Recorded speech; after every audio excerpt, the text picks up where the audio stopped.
All right, welcome everyone to this special meeting of the Clyde Sukeforth chapter of SABR. I am Bruce McClure, the chapter chair, and we always hold our meetings in conjunction with the Gardner-Waterman chapter of SABR in Vermont, Dr. Clayton Truder, chair. Tonight's a special night, excuse me.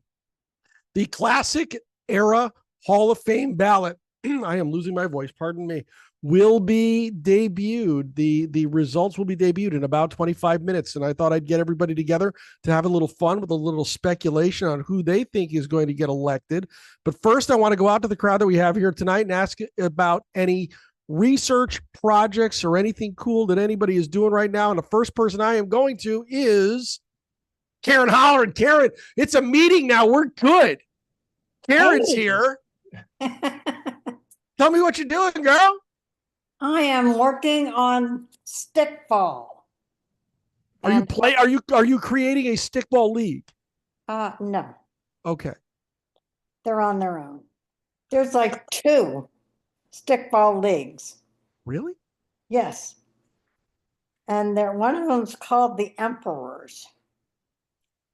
And it's odd that they have them still because of the whole situation of stickball is basically it's a sport that's it's on basically they're calling it war because you have 2 teams and they each have they use sticks and they beat on sticks. Are we sure we're talking about the right stickball? The indigenous. Okay, I see what you're talking about. Okay. The indigenous peoples. Okay. Yes. And that's the thing. So it's really tough. I just thought it was interesting because of the way they have based everything. That's based on archery, gambling, and canoeing. Huh. Which is it's weird because you're thinking because a lot of the rules for stickball are basically baseball. Huh. I'm going to be very interested to see the results of your research and the product at the end of the task. Yes. Very interesting. Well, the earliest known game of Native American stickball is archery. Then you go to gambling, which is really weird. Then you go to canoeing. Gambling with a ball and bat game. What a surprise. Well, it's traced back to the Native American history. Yeah. So I've just been looking at all of this, and they're finding that the canoeing is basically how good they are able to hunt. Very interesting. But yes, I found that stickball is still being played in Philadelphia, and they have teams, and they're called the Emperors. And the thing is, the men are the ones who basically are doing the stickball. Now it's become more of a woman's game too. Interesting. Well, I'm going to be very interested to see your production when your research is done, Karen. That's very interesting. Yeah, I noticed that my friend David Lipman has just entered the chat. My twin is here. My twin is here. I couldn't resist. I couldn't turn this down. I mean, I get a chance to see my twin, and I get to discuss the new Hall of Famers. I'll just let me get a better hat. That's all right. Yeah, 1 second, we'll get a better hat. He's going to get a better hat, and we'll go to David Kaiser in just a minute. This is one of our meetings that is just free flowing. We're going to have a little fun here tonight. There's no structure to this. We'll start with a little chat like this. David's going to show us a hat. He's got a couple of things to go. From opening day 2023, Yankees hosting the Giants, my 2 favorite teams in action. So, Bruce and I we're our twins at the SABR 52 in Minneapolis, and Bruce has a great story about me, which I guess I have to start and let him finish, and that's from SABR 51, right in from 50 in Baltimore. 50 in Baltimore. Yeah, David, can't I set the scene first? Because I was there too. Yeah, go ahead. So I've completely lost control of this meeting, but that's okay. It only took 3 minutes. Right? So Bruce and I were at the ticket counter, for lack of a better term, at the check-in area, and we're handing out tickets. And, you know, I was doing the ADA compliant tickets and Bruce was doing the general admission tickets. And it was kind of like a lull. And then David showed up. I had just gone to Burger King. Well, now hang on a second, because David got his ticket. Yep. He got his ticket and he left, and we didn't think anything else of it. And then, like 20 minutes later, here comes David. Now, I had gone to the nearby Burger King to get some chow. And I go in there, and the first problem was that there were only 2 people working there: the young lady on the counter and the guy cooking. And the guy cooking was a local teenager who was wearing his pants hung below his underwear, which was highly unsanitary. And so that was the second problem. The third problem is I said, okay, I'd like 2 cheeseburgers. And the young girl looks and he says, we don't have any hamburgers. And I could not believe my ears that a Burger King could not have cheeseburgers. I mean, hence the name Burger King. So I instead ate chicken nuggets and was not enthused by the service, the setup, or the unsanitary nature of the place. Went back to the hotel, and there I found Bruce, and he can take up the next portion. So, and I'm gonna bring this one home so I can get moving with some of the things that I've got on the agenda tonight. But David comes makes a beeline in the hotel. He comes in the lobby, and he's making a beeline. And my wife look at each other like, well, you only live once. Here we go. And he comes over and he looks at me, and he says to me, it's something important that I need to tell you, and I need you to get this information to everybody around. And to make a very long story short, Molly and I are like, all right, we'll make sure we get this around and whatnot. I look off to my left. I got Scott Bush and Scott Carter are looking at me like, what in the world is going on? And David looks me dead in the eye and says, they're out of burgers at Burger King. God bless them. And it was my solemn duty to make sure that everybody knew. But hey, here we are. David, I'm going to go to you in just a second, but I want to take this opportunity to also thank the Lodgeway Star chapter in Rhode Island. Len Levin is the chair of that chapter, for an incredible donation of books to the Art Springsteen Memorial Library. I had the pleasure of driving down to North Attleboro, Massachusetts last week to visit with Reverend Steve Trimble to pick up the donation, and it was an awfully fun morning, and we are so grateful that you guys wanted to help us continue Art's legacy and project. And we can't thank you enough for doing it. We really appreciate you. If you want to see the updated list of books that we have to lend out, that will be sent out tomorrow in the Monday message. Last thing I want to get to before I get to the hands raised is the Dr. Harold and Dorothy Seymour Medal honors the best book of baseball history or biography published during the preceding calendar year. The Clyde Sukeforth chapter has today nominated Keith O'Brien's book, Charlie Hustle, The Rise and Fall of Pete Rose and the Last Glory Days of Baseball, for the award. And we want to wish Keith good luck in the competition this year. So let's get started with some of the hands raised. David Kaiser, what's going on?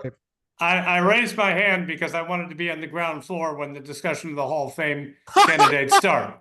Can I go ahead with that, or do you want to wait? No, on that? so I got to tell you, David either knows how these things go, because as we saw, I just completely lost control of this, and we talked about Burger King and everything else. But let's go.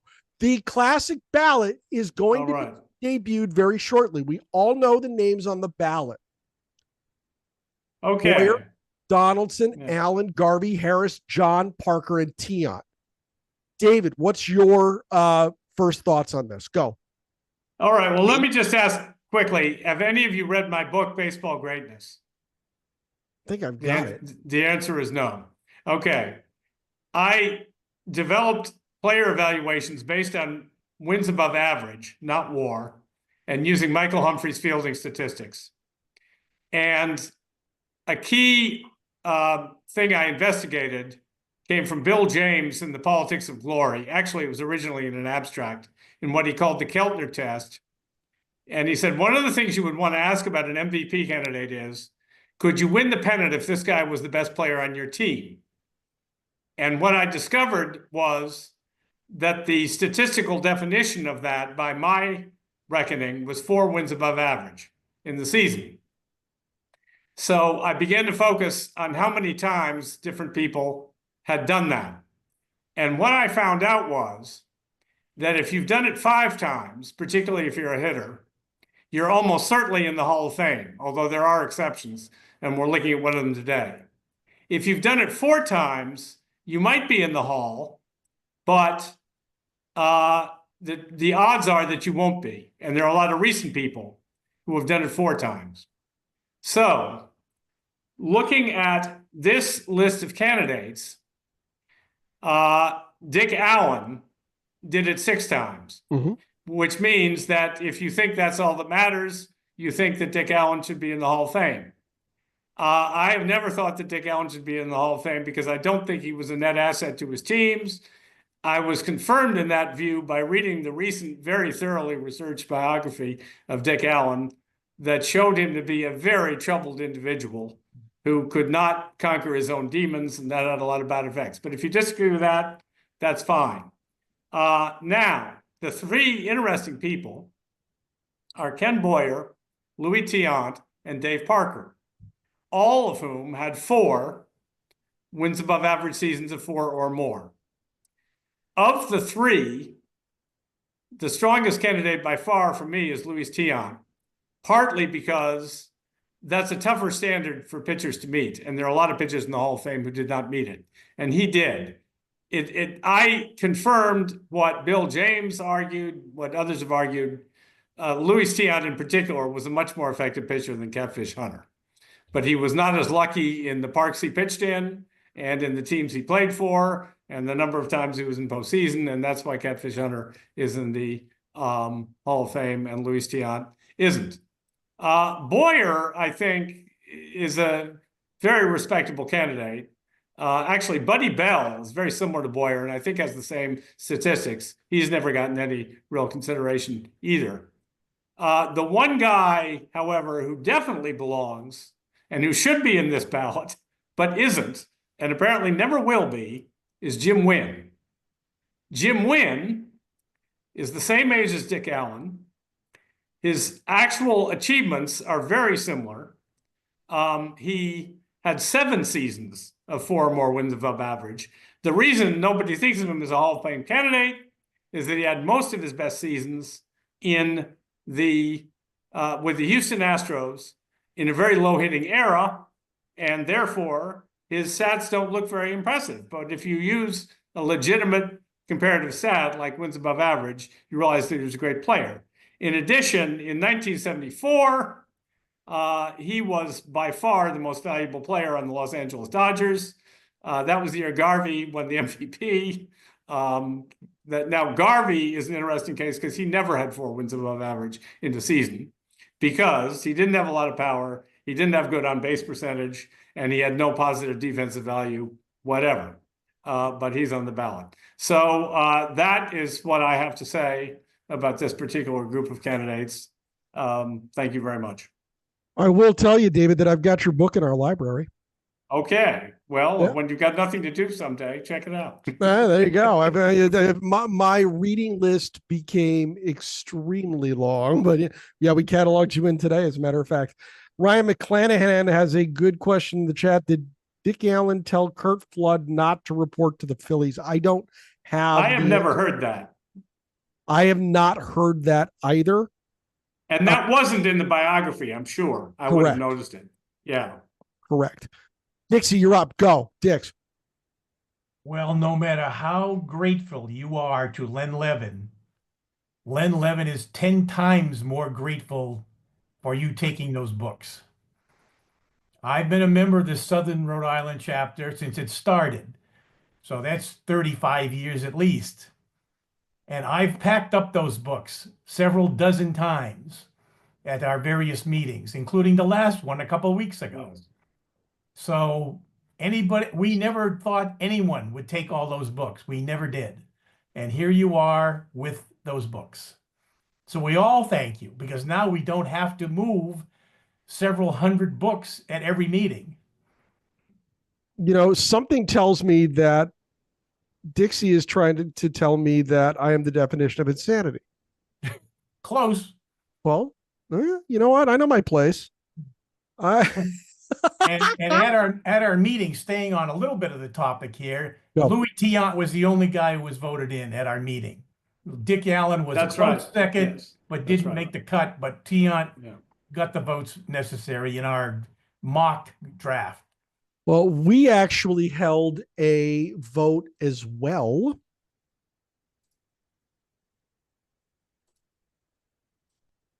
And I think you can see it on the screen now. We had 26 responses. Yes. The only one who got in was Dick Allen.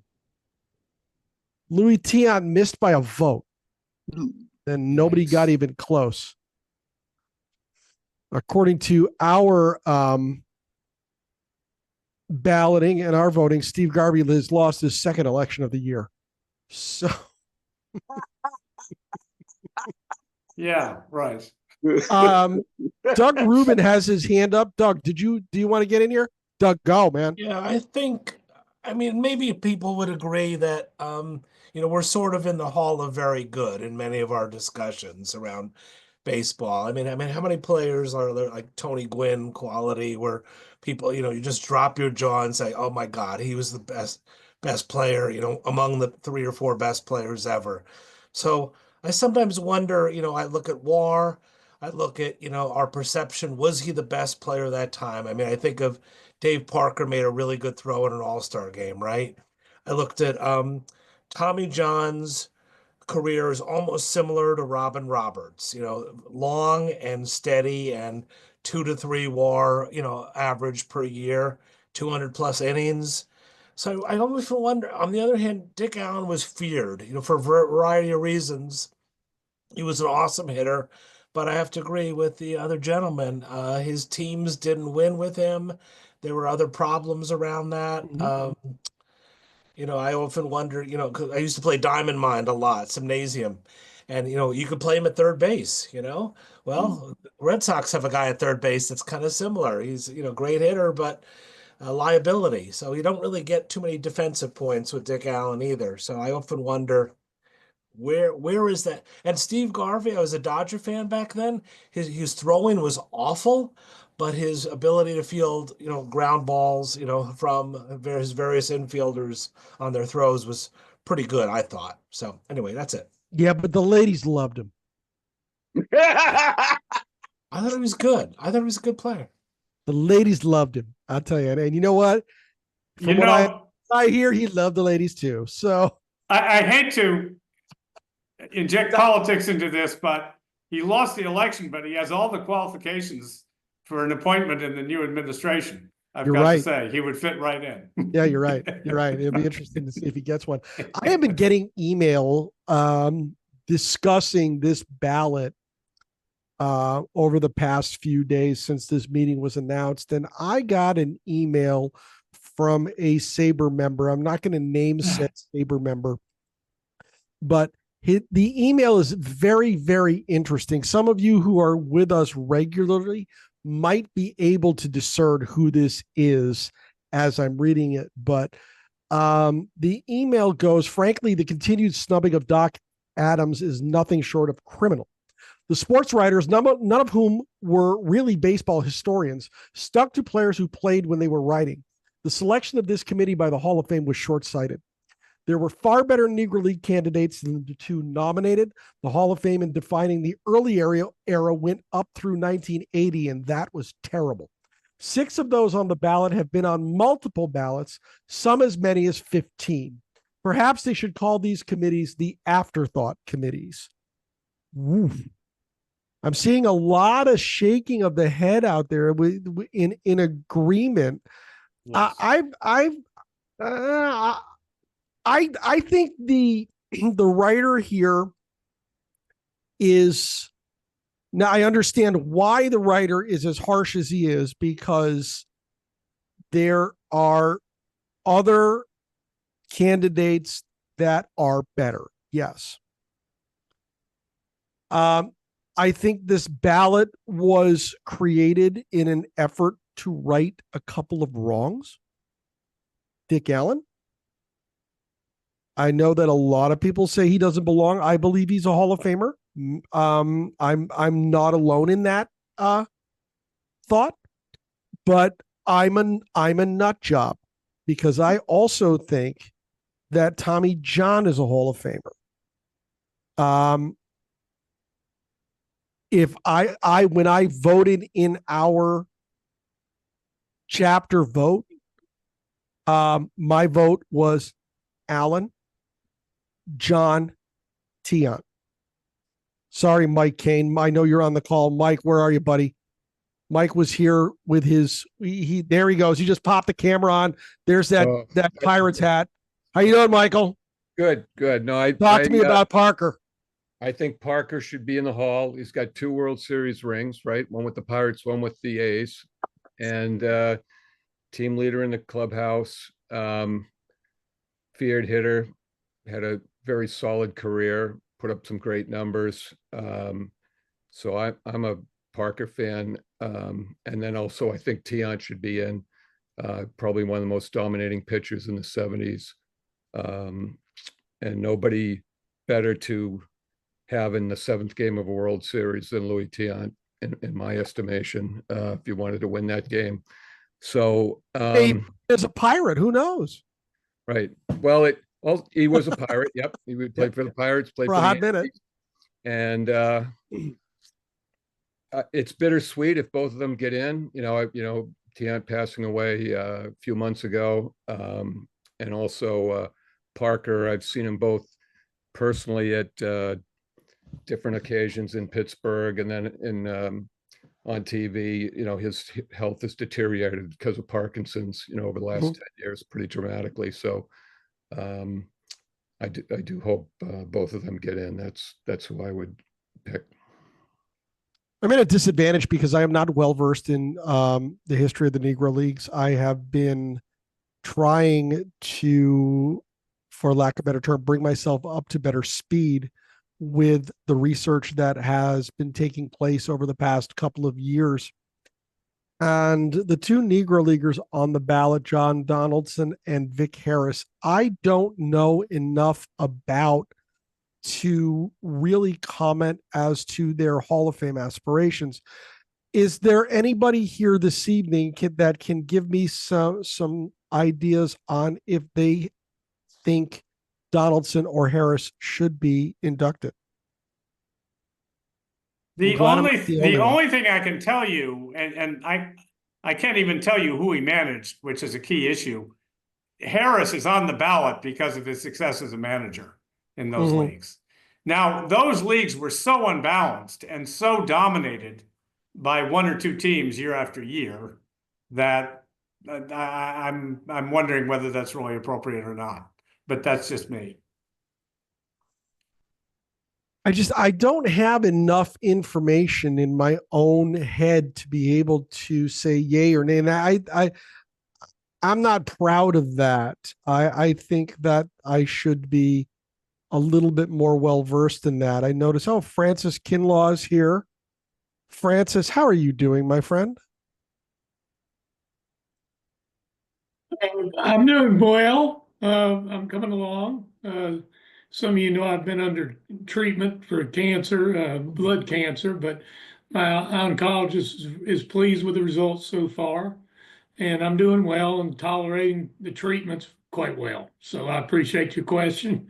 And the answer is I'm doing pretty well. Well, doggone it, you look great. And Take care we of are yourself. we are thrilled that you're here tonight, my friend. Yes, well, thank you. This is a good outlet, and certainly value these Zoom meetings. Well, thank you very much. That's very kind of you to say. Who's on your ballot tonight? Who would you have voted for? Well, actually, I did vote in the Magnolia chapter, which is the Atlanta chapters, and I voted for three. I voted for in order of my preferences. It was let me look here. Tommy John was my second choice. And I did not have Tiant on the list because they asked that we only vote for three. And let me get it up here. I'm sorry, I know it when You're fine. You're fine. my first list, first one I voted for was Dick Allen. Secondly, Tommy John, and third, Parker. And the reason I did those two with Allen and Parker, I was immediately struck by the fact whenever they came to bat, I watched because they were truly feared hitters. Tommy John, it's the long career. I gave serious consideration to Tiant, but I didn't. With the choice of only three to pick from, I did not pick Tiant. But certainly I think he'd be qualified. I thought there were, I agree with the comments so far that these may not be the most qualified candidates, and I think Jim and Wynn. Francis, could I interrupt you for just a moment, please? I apologize. Sure. Josh Warch is talking right now. And here we go.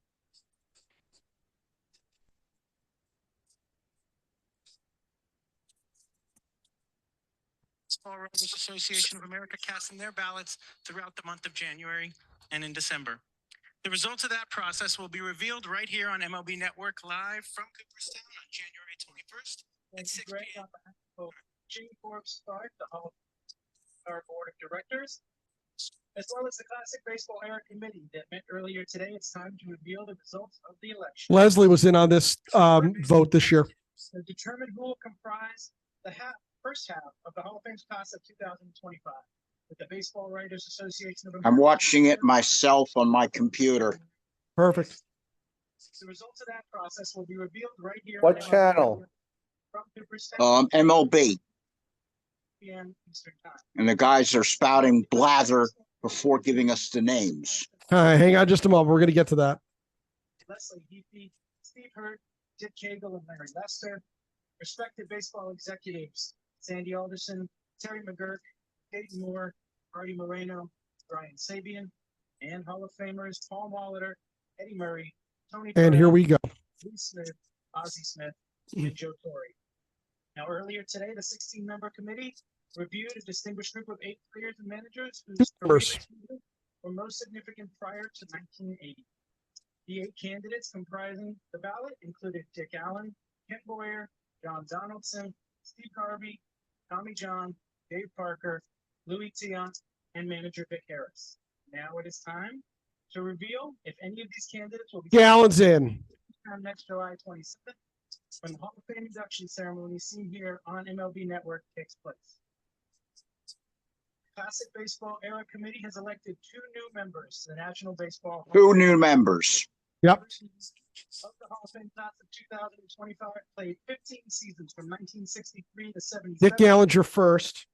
Compiling 351. Gotta be. Yeah, Dick Gallen was just I'm a little ahead of you on my stream, David. So Francis, I apologize. David Kaiser, go ahead. No, I'm just trying to listen. What's that? The year while playing for the Philadelphia Phillies in the Yeah, 1970s. I'm just trying to listen to the broadcast. What is Dick Allen? Yes, it is. Time All-Star. He led his league 3 Dave times. Parker is a member of the Baseball Hall of Fame. Oh my God. A corner infielder and outfielder with the Phillies, Oh. Cardinals, Dodgers. So there you have it. Michael's celebrating He hit 20 or more because home Dave runs. Parker is a member of the Baseball Hall of Fame. I'm upset. I wanted Louis. So did I. And Who Tommy belongs? John. Oh, I think Louis belongs. Reactions for the Francis. I cut you off. I'm going to you first. Reaction from you. What do you think of the 2 new members so far? Well, I voted for both of them in that mock. All right, so you're happy. There you go. Yes. Today, Dave Parker becomes a member of the National Baseball Hall of Fame. Molly, your hand is up. Go. I voted for Tommy John. But I voted for him not only for his fielding and like everything he did on the field, but the fact that he was the first person to have the surgery that later turned into a common surgery for baseball players, because that was groundbreaking. And the surgery itself is in the Hall of Fame. Why shouldn't the ball player who underwent the surgery be in the Hall of Fame? Molly makes a very good point, and I have had this conversation with fellow baseball fans frequently about John's eligibility for enshrinement. My opinion of it is he was a Robin Roberts-esque. I think that was Doug Rubin who said that earlier.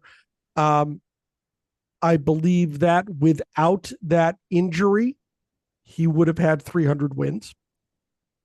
I believe that he was only 12 wins away, Doug. That's a season. And he was in his late prime when this happened. Really. So, 12 wins is not out of the question. I just feel that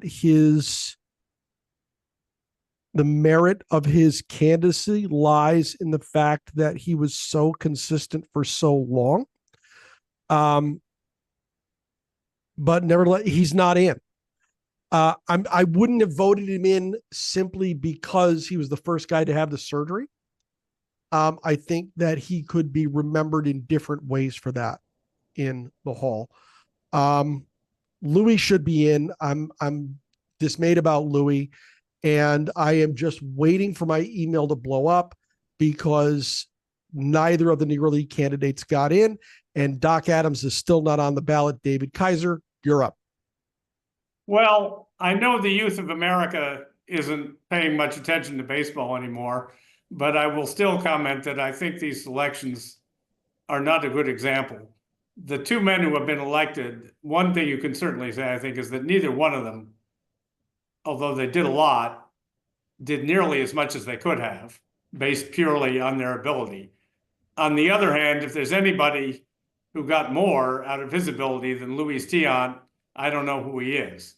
And as I say, statistically, Luis Tiant was as valuable as Dave Parker. I just want to say a word about Tommy John and others like that, because I was never confident that I had solved the problem of evaluating somebody like that. I don't buy the comparison with Robin Roberts, because Robin Roberts had several really fantastic seasons that were much better than anything Tommy John ever had. But there are a number of pitchers who never got to 4 wins above average in the season, as Tommy John never did, but who were at the 2 level for a very long time. Now, on the one hand, that means that you couldn't win the pennant with Tommy John unless you had a couple of people who were much better than Tommy John. On the other hand, it means that this guy was a serious asset for a very long time. And I find those 2 things very difficult to balance. So that's my comment there. Doug Rubin. Yeah, that's a great comment, because back then he didn't shoot the lights out at all. I mean, although Yeah. 74, when I was a big Dodger fan, he went 13-3, and then he got injured because, they just wore his arm out. I mean, that was a good year, and that was great. They were 102, whatever, 60 that year. On the other hand, by the measure of today, you know, $20 million, $25 million for a guy that can pitch 200 innings and get a 2.53 WAR as a starting pitcher. I mean, we don't have any people like that. In fact, they're all getting Tommy John surgery once or twice. All right, that's it. All right, that's it. I said so. Boom, down goes my foot. Prolific author David Krell. You can unmute and you're up, my friend. How are you? I'm good. I want to concur regarding Doc Adams, and I also want to give a shout out to some owners who consistently get overlooked and ignored by the baseball writers and whatever panels are created for these new groups like the Classic Era. Three in particular: Charles Ebbets, Joan Payson, and Roy Hofheinz. Missed the second one, David. Joan Payson. Joan Payson. Oh, yeah, absolutely. And Roy Hofheinz. I am befuddled. I am confused. I am absolutely in awe, and not in a good way, as to why these three people are ignored. Payson started the Mets. Hofheinz started the Colt 45s, later to the Astros. His brainstorm was the Astrodome. And Ebbets Field is the landmark that we use to mark the golden era of baseball. And yet the guy who engineered it financially to happen is not recognized. And I just don't understand why. I can't argue any one of your points, especially Joan. You're spot on. What's your thoughts on the two that were elected today? I think anybody from that group would have been a fine addition. Garvey and Tommy John especially get overlooked. I'm glad at least they're now in the conversation. And maybe next year when we do this conversation, we will be talking about them being in. 288 wins for Tommy John, plus the surgery. Frank Jobe should be in as well. And then yes, Mr. Garvey, Mr. Consistency, Mr. Iron Man in the National League. No reason that he shouldn't be in. Spot on. Well, let's go to some of the others in the crowd tonight. I'm going to put somebody on the spot right now because he's trying to out-sweater me. I'm all yeah. Don't give me that look at the camera. I don't want. No. Unmute McClanahan. Let's go.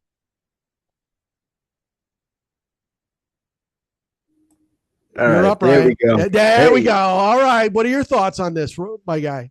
So I wanted Tiant to get in. I did too. But I'm kind of like biased too because it's Red Sox country here. You just lost your sound, my guy. I don't know what happened.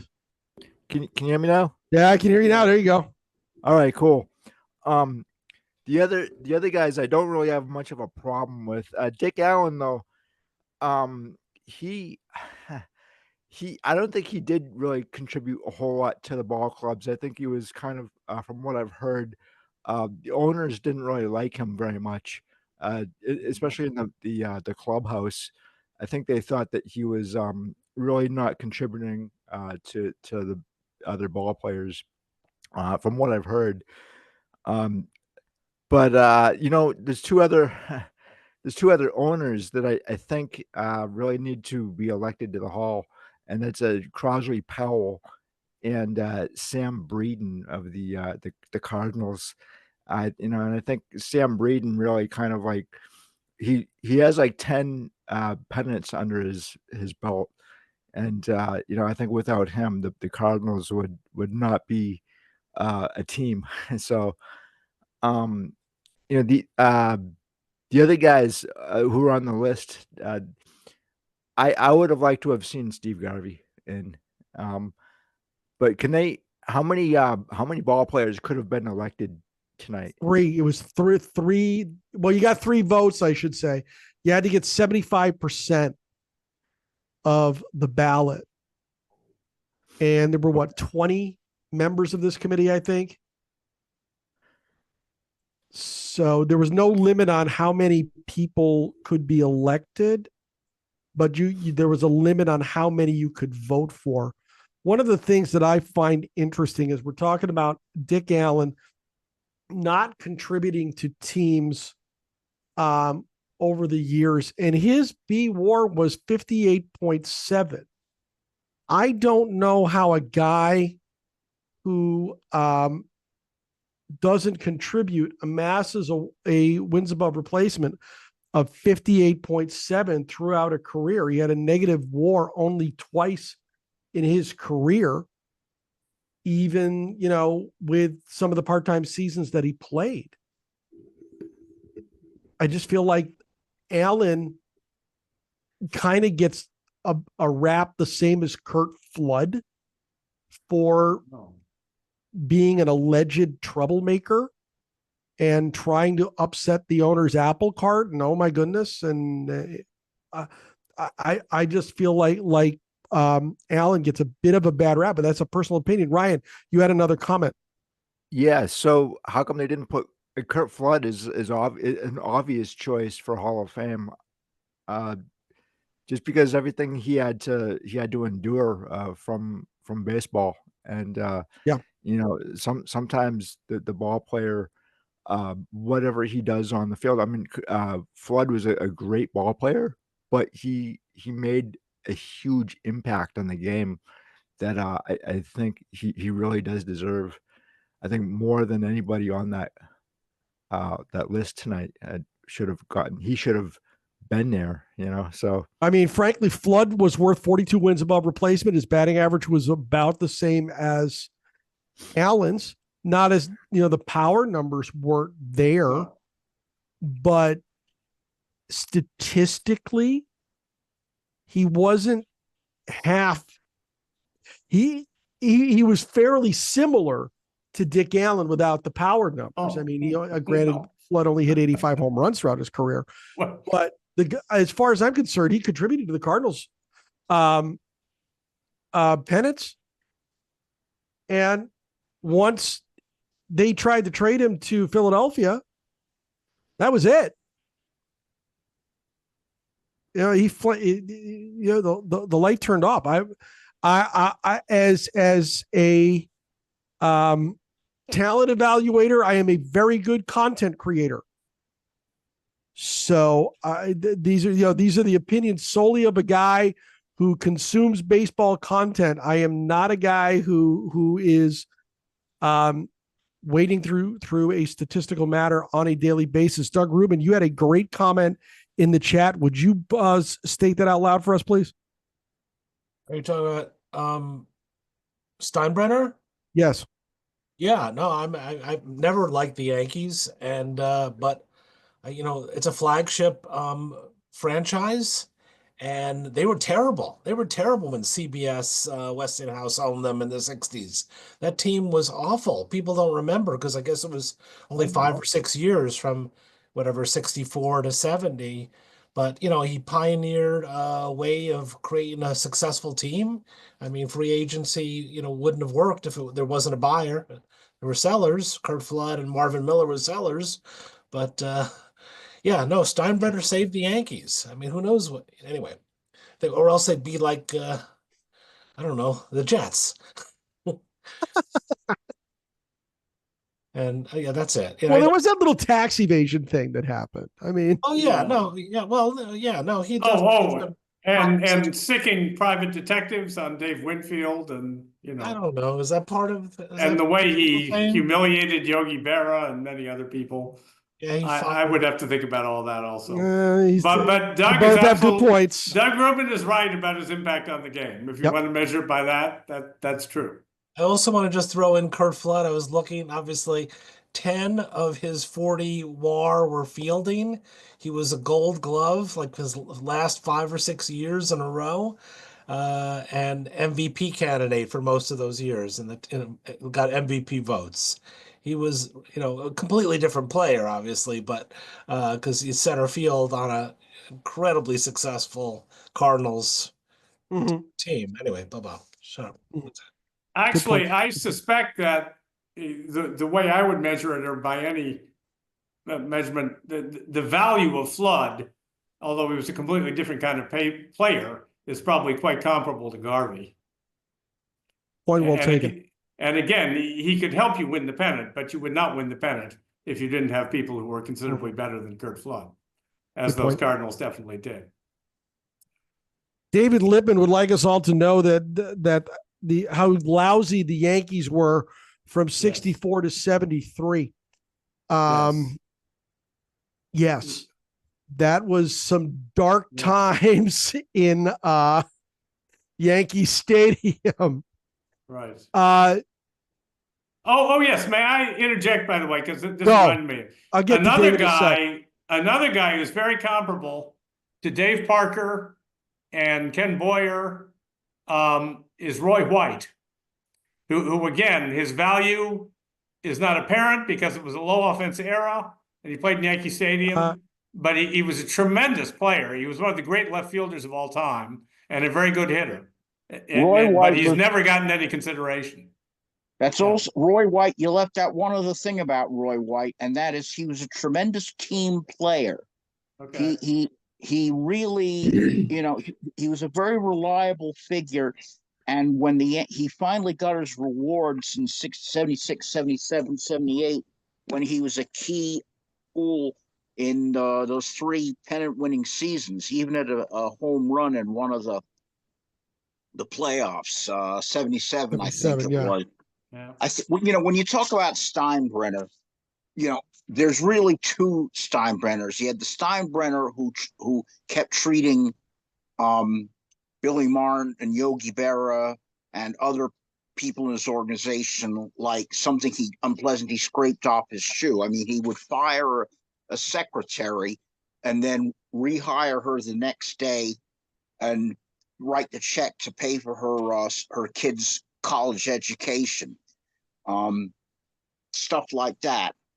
So when weird stuff like that, Nelson Mandela speaks at Yankee Stadium. I mentioned this in the Yankee Stadium book.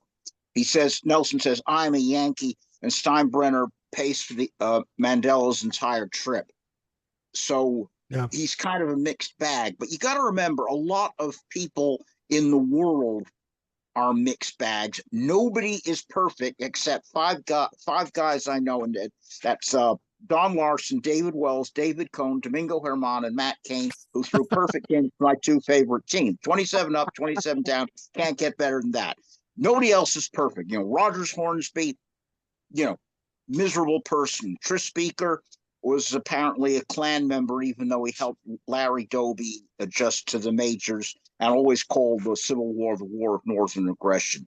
We know all the stories about Cobb. We know about a lot of ball players and their drinking. We know about the ball players who did drugs, including steroids. Even one of the guys who was on the ballot tonight, Steve Garvey, he fathered a whole bunch of kids out of wedlock. And I'm not a big fan of Garvey, not because as much I'm a Yankee fan, but I thought he was a self-promoter, played lousy defense. If the ball wasn't in his range, he just waved at the line drive as it went by. And he didn't walk much.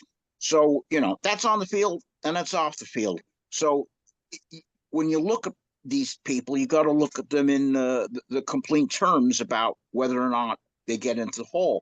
Dick Allen was, to me, he was a great hitter, great defender, but he's, as we've been talking about fast humans, he seems to have been a disruptive influence in some of his teams. He did win an MVP, but when the biggest thing I remember about him is when the Phillies won their division in 76, he had a separate party for some of the African-American players, which I think was a little divisive for team unity on what was now otherwise an outstanding team. So everybody has weaknesses, and you have to say, okay, is this weakness so great that it keeps them out of the hole, or is it something with which you can put, which is the thing I often say to women who whine to me about their boyfriends. I say, there ain't no David. perfect men. It's not like the romance novels where you marry the billionaire. You know, can you live with what his weaknesses are, and hope he puts down the toilet seat when he's finished. Let me get somebody else in here. Francis Kinlaw, go. Has saved me, buddy. Well, I think one thing we might all agree on listening to this discussion is the nominating process. And everybody knows who these voters were, but I don't know who nominated these people. Maybe somebody else does. I have no idea. That's a very good question. And it really seems, and I think over and over tonight we've heard this sentiment that the nominating process is what needs to be revised, maybe more than the voting. And also, if we stand by SABR's reputation as a collection of knowledgeable baseball people, the committee is the regional chapters that I'm aware of have conducted elections, have generally been very conservative in voting for this. I know the Magnolia chapter didn't elect anybody down in Atlanta, didn't come close really. And I don't know how these others came out. In fact, I might ask, how did the Sukeforth chapter's mock election go? I had mentioned earlier that Allen was the only one that got in. He's the only Raytheon one. missed by a vote. Yeah. Well, I think the result of these mock elections in SABR chapters is just one more indicator that the nominees were not probably the best qualified people. And the nominators, the people who were nominated. Okay, sure. Thank you. If SABR members, and I'm not saying SABR members have all the knowledge in the world, but nevertheless, obviously, I think the majority of people who have spoken tonight in this meeting have disagreed with many of the nominees and would probably come up with others. They've cited names. Doc Adams. I'm sorry, Doc Adams.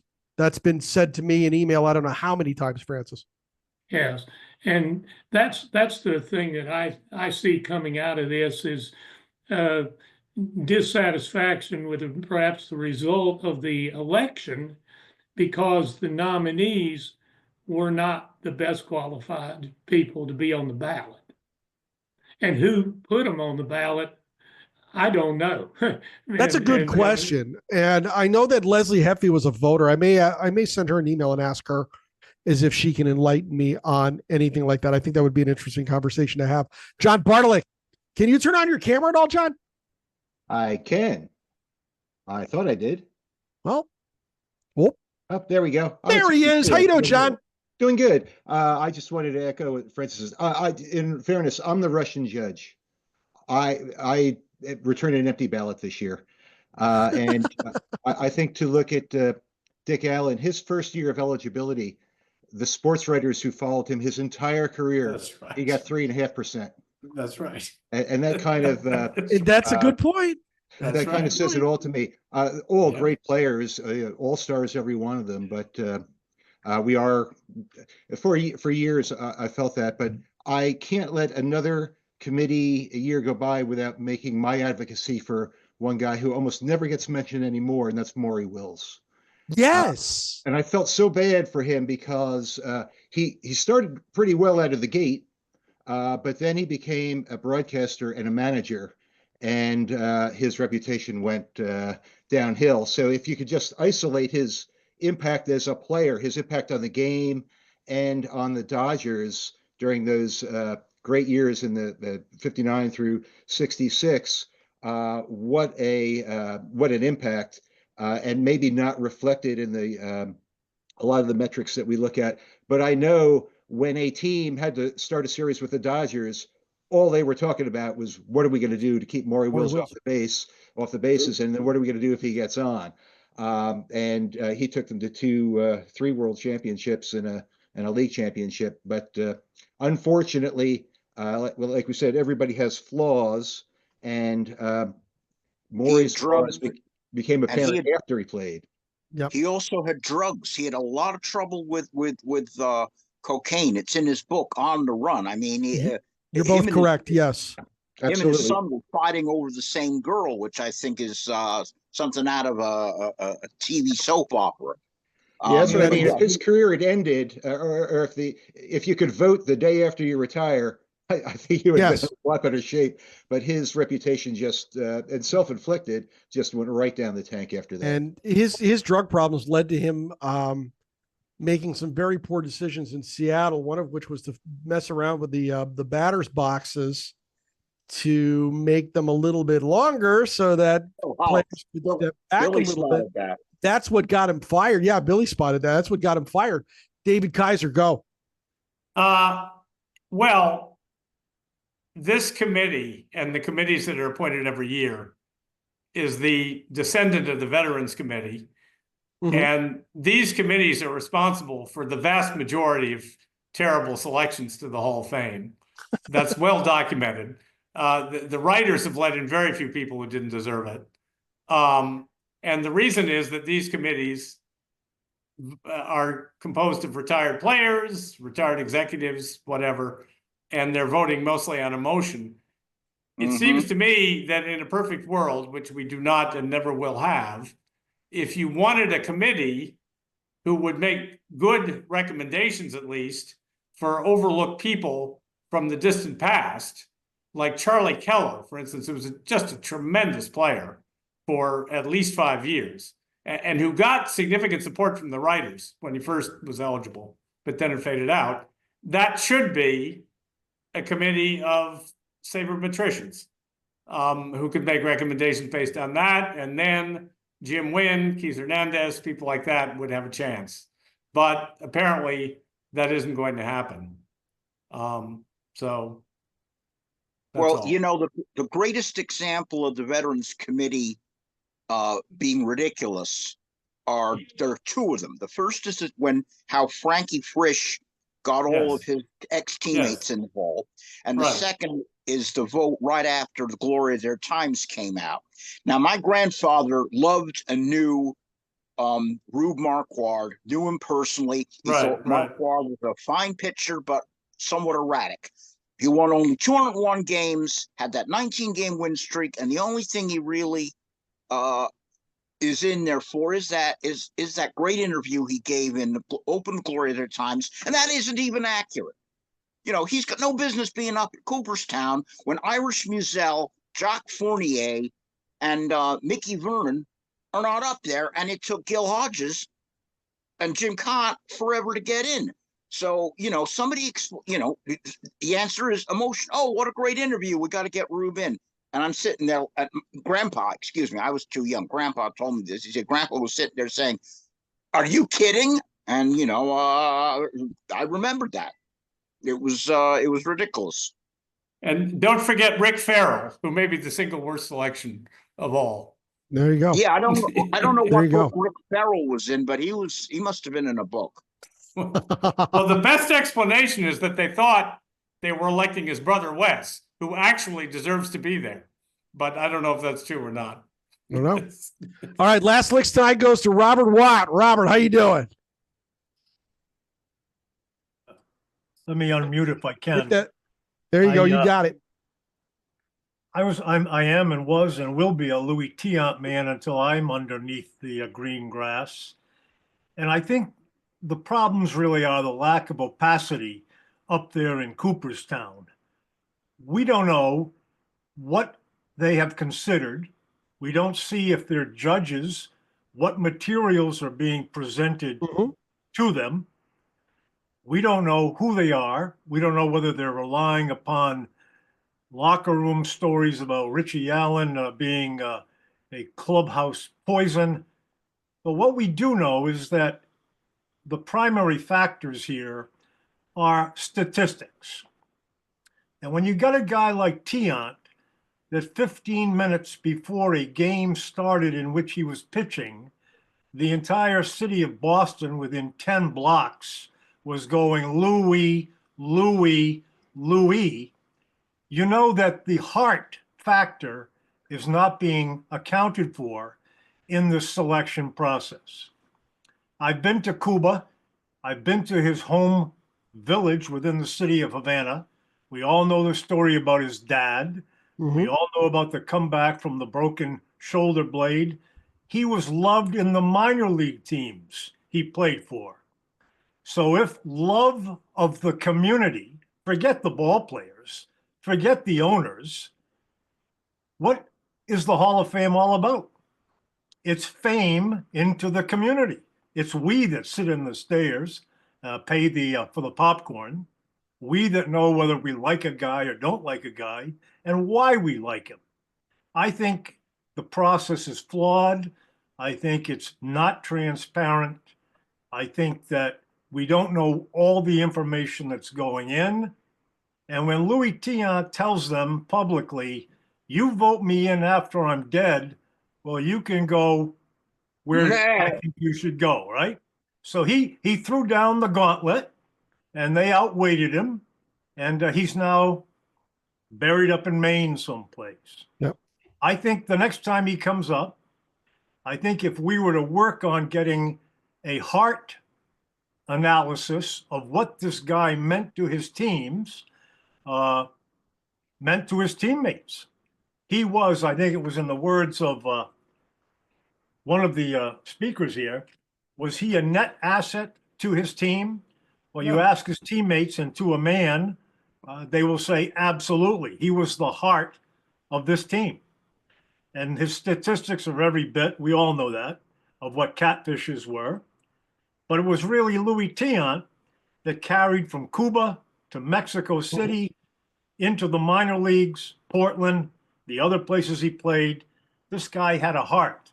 And how many players have ever come back from a shoulder injury like he had and worked himself back into a completely new thrower of the baseball?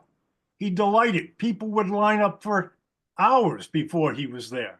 So I don't think we've presented Louis Tiant's case from the heart correctly, even if the committee hand-selected for what reasons, we don't know. We don't know what they've got. But we haven't presented the Louis Tiant story with his dad and with him. In Cuba, these two guys are known as peas in a pod, and they are loved as much in Cuba, Latin baseball, as they were here in the United States. So going forward, this is my first meeting with all here. I appreciate the opportunity to speak, and this was a last-minute catch, and I'm glad I caught it. Thank you. And I am much. certainly hoping that you will be coming to some more of our meetings. And speaking of that, we've got one tomorrow night, 7:00 Eastern. We're going to have Tim Manners here to discuss his great new book, Schoolboy, The Untold Journey of a Yankee Hero. This is a book about Waite Hoyt. And he worked with Waite on this, from what I understand, before Waite passed years ago. And David's got it. David better be here tomorrow night to discuss this book. I've got one in the library. He's going to go get his copy. He better be here tomorrow night. Robert, we'd like to have you as well. Anybody here, the link to sign up is in the events calendar at sabr.org/events. And there is the book. And finally, if you are a baseball fan watching on YouTube and you like what you see, please like this video and subscribe to our channel to be alerted to each of our uploads. And if you're not yet a member, you need to join the Society for American Baseball Research, the premier baseball community.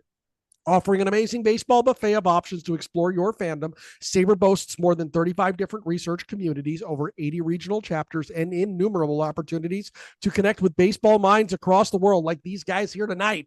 For more information, go to sabr.org/join today. You guys out there are awesome. Give yourselves a hand. And thank you very much for joining me tonight. Thank you for letting me know about this. As I got a chance to join in all the way from Newark, New Jersey. I hope to be back. I won't be able to make it tomorrow night because I got a prior engagement I can't break, but I hope that to come back to some more. I really enjoyed being here. You're a great group, and thank you so much, Lee. David, we love that. We'd love to have you again. Make sure you get into a few of our meetings. Let's get everybody out of here. Have a good night, everybody. Great job. Good night.